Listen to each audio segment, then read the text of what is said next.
Okay, dahil napakarami na po ang nagnenegosyo ng bigas gamit ang mini rice machine o yung portable rice milling machine natin, no? So, ginawan ko kayo ng accurate na calculator sa pag-pricing ng bigas. Para hindi kayo malito, ito, bali, ganito ang ginawa natin. Okay, unang-una, okay, bali ganito ang makikita nyo sa cellphone nyo, no? Ayan, parehong-pareho lang din. Ito ay ginawa namin sa PC. Pero ganito rin ang magiging itsura sa phone, no? So, unang-una, alamin nyo muna yung rate ng kuryente sa lugar nyo. Kasi maaring magkakaiba yan. Like sa Maynila, sa Meralco, pumapalo ng 11 to 12 pesos per kilowatt hour. Okay, sa probinsya, merong mas mura, merong mas mahal dyan. So, kailangan alamin nyo yan. So, pag nalaman nyo na, tsaka nyo ilagay dito sa rate ng kuryente. Okay? So, naka-default lang yan sa 12. Napapalitan naman yan. No? Yan. Kunyari, hindi nyo alam, 15 pala. Lagay nyo lang 15. So, ibalik natin sa 12. Yan. And then, ang price ng palay. Importante rin na alam mo yung, syempre, yung price ng palay dyan sa inyo, no? Kung magkano ang presyuhan dyan. Meron nagsasabi, merong 19, meron pang 18, hanggang 23. Yan. So, nilagay ko lang din ang 20 pesos. Ang price ng palay dito, yung dried na. O baka may makita kayo mas mura o mas, yung iba mahal talaga, no? Anyway, so nilagay na lang natin sa 20, no? Yung price ng palay per kilo. Okay, ito ang importante, ha? Itong calculator na to, ilalagay nyo dyan. For example, may nagpagiling sa inyo ng palay. Siyempre, sa gilingan, hindi na alam kung ilang kilo yung mga palay na binubuhos nyo, no?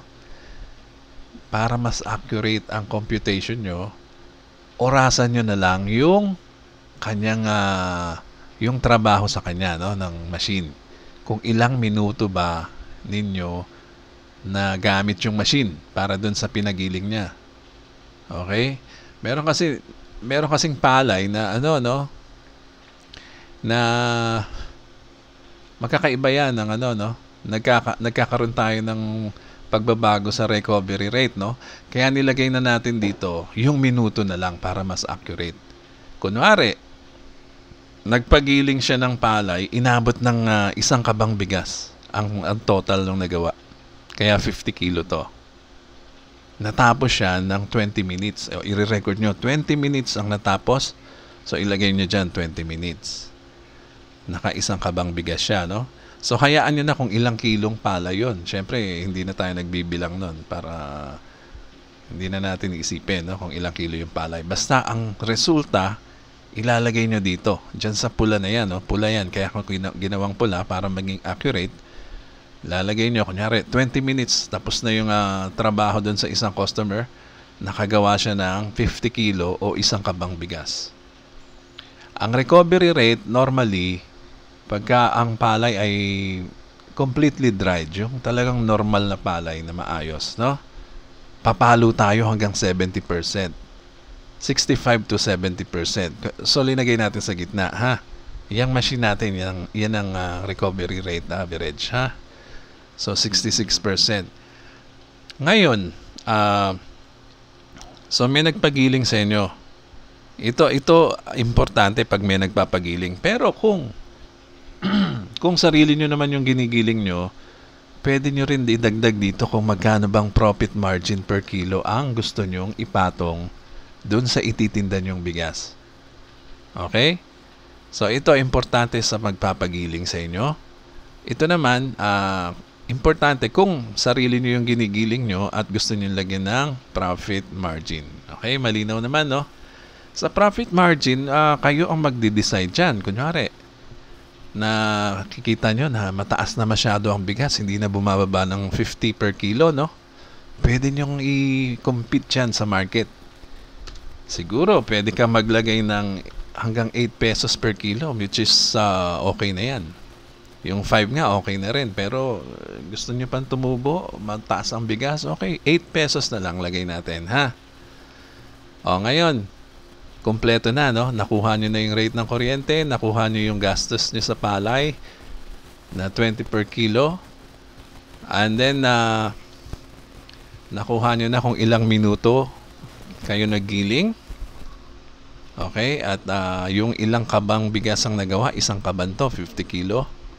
Nandito yung 66 sa recovery rate. And then, profit margin. Tingnan natin kung ano magiging resulta nito, ha? Compute. Okay, sa baba, nandyan yung resulta. Ayan. So, ito ang magbibigay sa inyo ng idea kung magkano ba nagastos nyo. Ilang kaban na nagawa natin? Isang kaban. Ito. Lumalabas, ang kuryente, gastusin nyo sa kuryente per kilo ay wala pang 20 centimos. Centimos yan, ha? O dahil isang kaban yan, ginawa nyo yan ng 20 minutes, okay? Ibig sabihin, gumastos ka sa kuryente ng 8 pesos at 80 centimos. Ang total niyan, yung isang kaban. Okay, malinaw? So, lumalabas, ang bigas per kaban ay 1523.95. Ayan yung puhunan na, yung neto, no? Oo, neto na to, no? Tapos yung total sa bigas, ganun din kasi isang kaban lang naman yan, okay? So, yan yung puhunan. And then yung suggested price nandito. Kasi 8 pesos ang dinagdag mo per kilo. Okay? So, lalabas, ang bigas mo ay 38.48. Gawin mo na lang para mura, 38 na lang kamo. Ewan ko lang kung hindi nagpuntahan yung mga kapitbahay nyo sa inyo para bumili ng bigas. Kasi ang mura niyan sa 38 pesos. Tapos well-milled pa yung output ng ating rice mill. Okay? So murang-mura na yan sa 8 pesos per kilo kung ititinda mo. No? So lumalabas, ang per sako mo na bigas ay 1923. Napakamura niyan. 50 kilo na yan. Napakamura niyan kasi ang 25 kilo dito nasa 1.3 mahigit ganyan, 1.4 1.2 mahigit ganyan. 50 kilo lang yon. Samantalang ito wala pang 2,000, meron ka ng 25 kilo lang yon. Samantalang dito ang 50 kilo ay wala pang 2,000 din, no?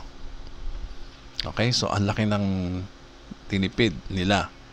Retail price na to, malaki pa rin ang titipirin ng customer mo, o kaya ang customer mo na yan ay siya rin magtitinda sa palengke, no? Pwede ngang maging customer mo dito yung mga nagtitinda rin sa palengke dahil tutubo pa rin sila dyan. Kung makukuha nila ng 38 per kilo yan sa'yo, tanda mo, kung makukuha nila ng 38 per kilo yan sa'yo, which is tumubo ka na dyan, no? Pwede nila ibenta ng 48 sa palengke o hanggang 50. O, 'di ba? Tubo pa rin yung yung namumuhunan sa palengke, 'di ba? Yung mga nagtitinda ng bigas sa palengke. So ganyan kaganda dahil may pwede ikaw ang mag-supply sa kanila. And then yung mga kapitbahay mo sa'yo na rin pupunta kasi ang mura ng bigas mo, 38 na lang, oh.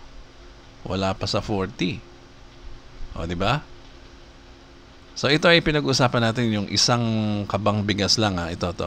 Isang kaban bigas. Subukan nga natin 3 kaban na bigas. Okay? 3 kaban bigas.